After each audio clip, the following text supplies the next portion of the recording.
بسم اللہ الرحمن الرحیم، رکوع نمبر 20 کا آغاز ہوتا ہے۔ اللہ تعالیٰ ارشاد فرماتے ہیں وَلِلَّهِ مُلْكُ السَّمَاوَاتِ وَالْأَرْضِ۔ اللہ تعالیٰ نے یہ ساری باتیں بیان کرنے کے بعد اب اگلی آیتوں میں ارشاد فرماتے ہیں کہ اللہ تعالیٰ ہی کے لیے ہے جو اس بادشاہت، ملک السماوات، بادشاہت، شہنشاہ رب ہے، اللہ ہے، اللہ ہی کے لیے ہے جو آسمانوں میں ہے اور جو زمین میں ہے۔ وَيَوْمَ تَقُومُ السَّاعَةُ يَوْمَئِذٍ يَسْخَرُ الْمُبْطِلُونَ۔ اللہ تعالیٰ فرماتے ہیں اور آسمانوں اور زمین کی بادشاہی اللہ ہی کی ہے، اور جس دن قیامت قائم ہوگی اس دن اہل باطل بڑے نقصان میں پڑیں گے۔ مبطلون، وہ بڑے نقصان میں مبتلا ہو جائیں گے۔ وَتَرَى كُلَّ أُمَّةٍ جَاثِيَةً كُلُّ أُمَّةٍ تُدْعَى إِلَى كِتَابِهَا۔ میرے رب نے مزید کیا فرمایا، اور آسمانوں اور زمین کی بادشاہی اللہ ہی کی ہے، اور جس دن قیامت قائم ہوگی اس دن اہل باطل بڑے نقصان میں پڑیں گے، بڑے نقصان میں مبتلا کر دیے جائیں گے۔ وَتَرَى كُلَّ أُمَّةٍ، اور پھر آپ دیکھیں گے ہر امت گھٹنوں کے بل گری ہوئی ہوگی۔ یعنی اس سے معلوم ہوتا ہے کہ ہر گروہ ہی، چاہے وہ انبیاء کے پیروکار ہوں یا ان کے مخالفین ہوں، اللہ نے کہا کہ ہر امت گھٹنوں کے بل گری ہوئی ہوگی، خوف اور دہشت کے مارے گھٹنوں کے بل بیٹھے ہوں گے، تاکہ سب کو حساب کتاب کے لیے، جبکہ سب کو حساب کتاب کے لیے بلایا جا رہا ہوگا، جب بلایا جا رہا ہوگا سارے گھٹنوں کے بل گرے ہوں گے، ہر گروہ اپنے نامہ اعمال کی طرف بلایا جائے گا۔ آج تمہیں اپنے کیے کا پورا پورا بدلہ دیا جائے گا۔ الْيَوْمَ تُجْزَوْنَ مَا كُنْتُمْ تَعْمَلُونَ۔ یاد رکھیے، جو قرآن کے لیے آپ ایک ایک لمحہ نکال کے یہاں بیٹھتے ہیں نا، سمجھتے ہیں کہ شاید ہمارا وقت ضائع ہو رہا ہے، شاید ہم ہی ہیں جو آ کر بیٹھ گئے ہیں، اللہ تعالیٰ اس کی جزا آپ کو عطا کرے گا۔ اللہ تعالیٰ کے پاس آپ کی لمحوں کی، آپ کی گھڑیوں کی بڑی وقت ہے، تو یہ نہ سمجھے کہ ہم بے وقوف ہیں، بلکہ میرے رب کے پاس ہمارے ایک ایک لمحے کی، ایک ایک پل کی بڑی وقت ہے۔ هَذَا كِتَابُنَا يَنطِقُ عَلَيْكُمْ بِالْحَقِّ۔ یہ ہے ہماری کتاب جو تمہارے بارے میں سچ سچ بول رہی ہے، جو نامہ اعمال ہے نا، اس کے بارے میں تمام اعمال درج ہوں گے، اعمال نامے کے سامنے لائے جائیں گے، اور نبیوں اور شہداء کو گواہی کے لیے پیش کیا جائے گا۔ یہ اعمال نامے انسانی زندگی کے ایسے مکمل ریکارڈ ہوں گے کہ جن میں کسی بھی قسم کی کمی و پیشی نہ کی جائے گی۔ انسان ان کو دیکھ کر پکار اٹھے گا، مَا لِهَذَا الْكِتَابِ لَا يُغَادِرُ صَغِيرَةً وَلَا كَبِيرَةً إِلَّا أَحْصَاهَا۔ یہ کیسا اعمال نامہ ہے جس نے چھوٹی بڑی چیز کسی کو بھی نہیں چھوڑا، سب کچھ ہی تو اس میں درج ہے۔ ہم شرمندگی سے سر کیسے اٹھائیں گے؟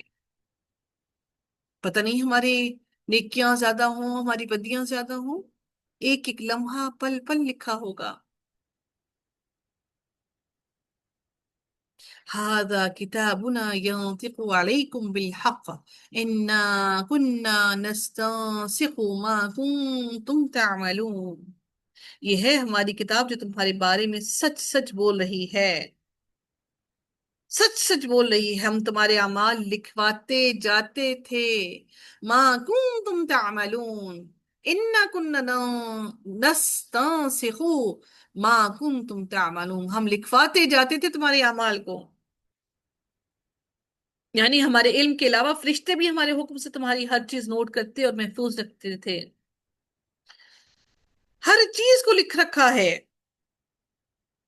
فَأَمَّا الَّذِينَ آمَنُوا وَعَمِلُوا الصَّالِحَاتِ فَيُدْخِلُهُمْ رَبُّهُمْ فِي رَحْمَتِهِ۔ بس لیکن جو لوگ ایمان لائے اور انہوں نے نیک اعمال کیے، نیک کام کیے، تو ان کو ان کا رب اپنی رحمت تلے لے لے گا۔ سبحان اللہ، میرا رب ہمیں بھی ان کے اپنی رحمت کے نیچے، اپنی رحمت کے اندر لے لے۔ یہاں بھی ایمان کے ساتھ عمل صالح کا ذکر کر کے اس کی اہمیت کو واضح کر دیا گیا، اور عمل صالح وہ اعمال خیر ہیں جو سنت کے مطابق ادا کیے جائیں، نہ کہ ہر وہ عمل جسے انسان اپنے طور پر اچھا سمجھ لے اور اسے نہایت اہتمام اور ذوق و شوق کے ساتھ کرے، جیسے بہت سی بدعات آج ہمارے مذہب میں رائج ہو گئی ہیں، اور جو ان حلقوں میں فرائض اور واجبات سے بھی زیادہ اہمیت رکھتی ہیں۔ آج فرائض کو بھول گئے لیکن بدعت کو لازم قرار دے دیا کہ اس میں کسی قسم کی کوتاہی نہ ہو۔ پھر ہم کہتے ہیں کہ ہم نیکی ہی تو کر رہے ہیں، تو پھر اللہ تعالیٰ اس نیکی کو کیسے قبول نہیں کرے گا؟ جو چیز میرے نبی نے نہیں کی، جو چیز میرے نبی نے نہیں کی، ہمارا ضمیر کیسے گوارا کرتا ہے کہ ہم اس کو کر سکیں؟ ہمارا ضمیر گوارا نہیں کرنا چاہیے، یہ ہمارے نبی سے محبت کا تقاضا ہے۔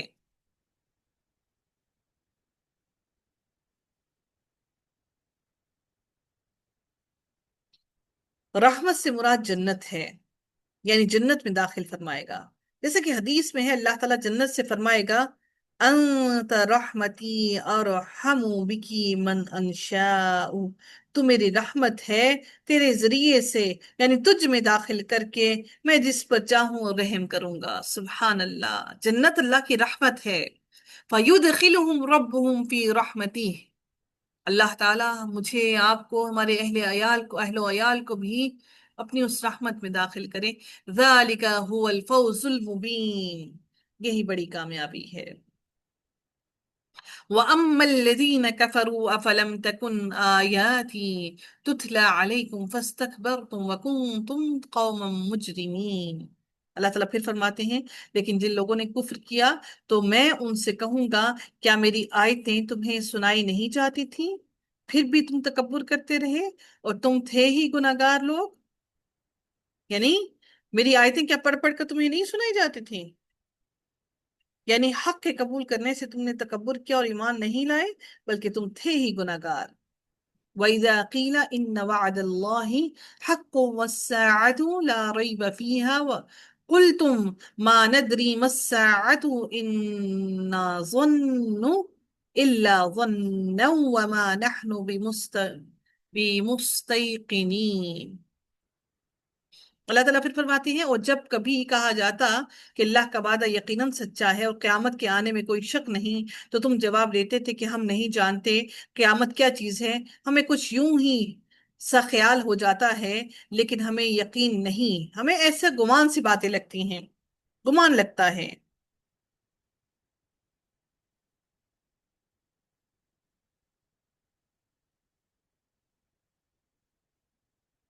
اب یہ جو لوگ تھے، یہ حق کے آنے کے بعد یہ تکبر کرنے لگے تھے۔ جب حق آیا، جب اللہ تعالیٰ کی آیتیں آئیں، تو اللہ تعالیٰ کی آیتیں جب ان پر پڑھی جاتی تھیں تو حق جب وہ سن لیتے تھے تو تکبر کر اٹھتے تھے کہ ہمیں تو سب کچھ علم ہے۔ تو یہ سارے مجرم لوگ تھے، اللہ تعالیٰ نے کہا کہ یہ سارے ہی مجرم لوگ ہیں۔ قیامت کے واقع ہونے کو یہ گمان سمجھتے تھے، کہ جیسے خواب و خیال کی باتیں ہیں، من گھڑت باتیں ہیں۔ إِلَّا ظَنًّا وَمَا نَحْنُ بِمُسْتَيْقِنِينَ، وہ قیامت کی گھڑیوں کو سوائے گمان کے کچھ نہیں سمجھتے تھے۔ وَبَدَا لَهُمْ سَيِّئَاتُ مَا عَمِلُوا وَحَاقَ بِهِمْ مَا كَانُوا بِهِ يَسْتَهْزِئُونَ، اور ان پر اپنے اعمال کی برائیاں کھل گئیں، اور جس کا وہ مذاق اڑا رہے تھے اس نے انہیں گھیر لیا۔ یعنی کس نے؟ اللہ کے مذاق، اللہ کے عذاب نے، جسے وہ مذاق سمجھتے تھے، اس عذاب نے، اللہ تعالیٰ نے کہ ان کو گھیر لیا۔ وَقِيلَ الْيَوْمَ نَنسَاكُمْ كَمَا نَسِيتُمْ لِقَاءَ يَوْمِكُمْ هَذَا وَمَأْوَاكُمُ النَّارُ وَمَا لَكُمْ مِن نَاصِرِينَ، اور کہہ دیا گیا کہ آج ہم تمہیں بھلا دیں گے جیسے کہ تم نے اپنے اس دن سے ملنے کو بھلا دیا تھا۔ یعنی حدیث میں آتا ہے کہ اللہ تعالیٰ اپنے بعض بندوں سے کہے گا، کیا میں نے تجھے بیوی نہیں دی تھی؟ کیا میں نے تیرا اکرام نہیں کیا تھا، تجھے عزت نہیں دی تھی؟ کیا میں نے گھوڑے اور بیل وغیرہ تیری ماتحت نہیں کیے تھے؟ تو سرداری بھی کرتا اور ان سے تم پیسہ بھی وصول کرتے رہے؟ وہ کہے گا، ہاں یہ تو ٹھیک ہے، میرے رب اللہ تعالیٰ اس سے پوچھے گا، کیا تجھے میری ملاقات کا یقین تھا؟ وہ کہے گا نہیں۔ اللہ تعالیٰ فرمائے گا، فَالْيَوْمَ أَنْسَاكَ كَمَا نَسِيتَنِي، بس آج میں بھی تجھے جہنم میں ڈال کر بھول جاؤں گا، جیسے تو مجھے بھولے رہا، جیسے تو مجھے بھول گیا۔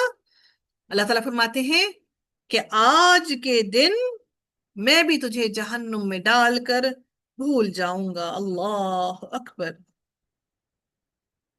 وَقِيلَ الْيَوْمَ نَنْسَاكُمْ كَمَا نَسِيتُمْ، جیسے تو مجھے بھول گیا، آج میں بھی تجھے بھول جاؤں گا۔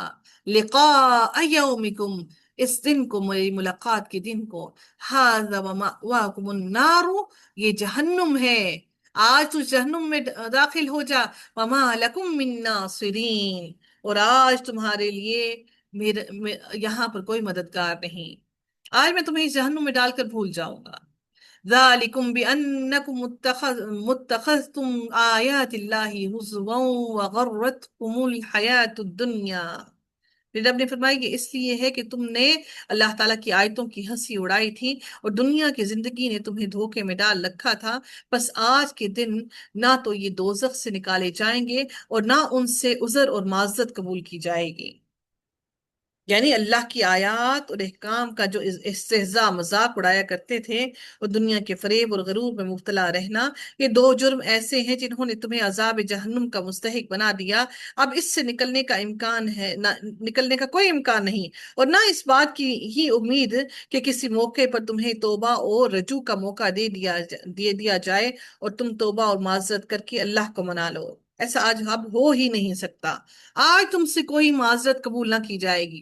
فَلِلَّهِ الْحَمْدُ رَبِّ السَّمَاوَاتِ وَرَبِّ الْأَرْضِ رَبِّ الْعَالَمِينَ، پس اللہ کی تعریف ہے جو آسمانوں اور زمین اور تمام جہان کا پالنے والا ہے۔ وَلَهُ الْكِبْرِيَاءُ فِي السَّمَاوَاتِ وَالْأَرْضِ وَهُوَ الْعَزِيزُ الْحَكِيمُ، تمام بزرگی اور بڑائی آسمانوں اور زمین میں اسی کی ہے، اور وہی غالب اور کمال حکمت والا ہے۔ تمام کے تمام بڑائیاں، تمام تعریفیں میرے رب کے لیے ہیں۔ وآخر دعوانا الحمد لله رب العالمين، صلی اللہ تعالی علی خیرہ خلقہ اجمعین برحمتک یا ارحم الراحمین۔ سبحانک اللہم وبحمدک، نشہد ان لا الہ الا انت، نستغفرک ونتوب الیک۔ السلام علیکم ورحمۃ اللہ وبرکاتہ۔